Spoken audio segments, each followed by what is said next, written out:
ngasi ayu pung tare kami kun ga nipan phawba kalengi humni pali matungdi marini palani ngasi tang kun tha mari lisingani kun ga taru ing nithauka ba numida si oi bara sifal miyam da pawdam jari ahambo ne lokhat saba mes rasifal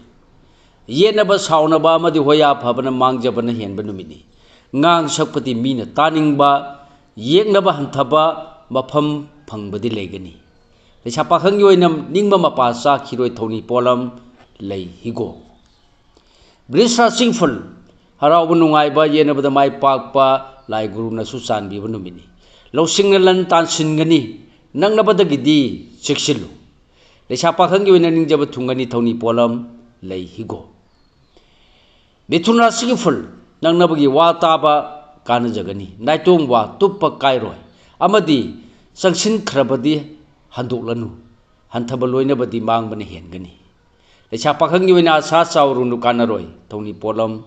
lei angouba se karkara singful hakchang nungai jabata natana laibak phai leijaba pangal thona puthok-tuna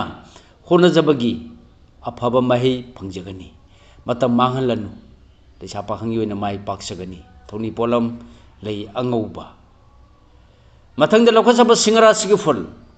ningjaba pangbana oijaba phangani na chaknar chakutkani mina thagat pigani yengnabana di khurau thangangani khangba khardi kallu lecha pakhang yoina mai pakani thoni polam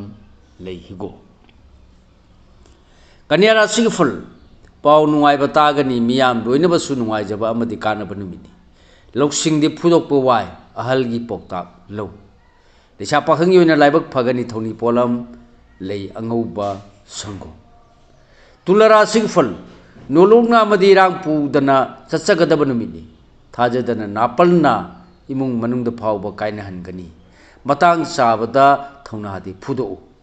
lecha pakhang yoina isagi ta khaloidaba numini thoni polam lei angouba sango mathangda lokhat saba brisak rasi phal ningma mapa sargani misang watlaroi thajaba manghangan lai guru na su san bigani siksindrabadi chopa marup kainaba yabadi lei lecha pakhang yoina ningba mapa sagani thoni polam lei chini angangba dhanura singful mai thiba leiroidaba numini aningba thabakta maram charbadi khuchau thana pangba yargani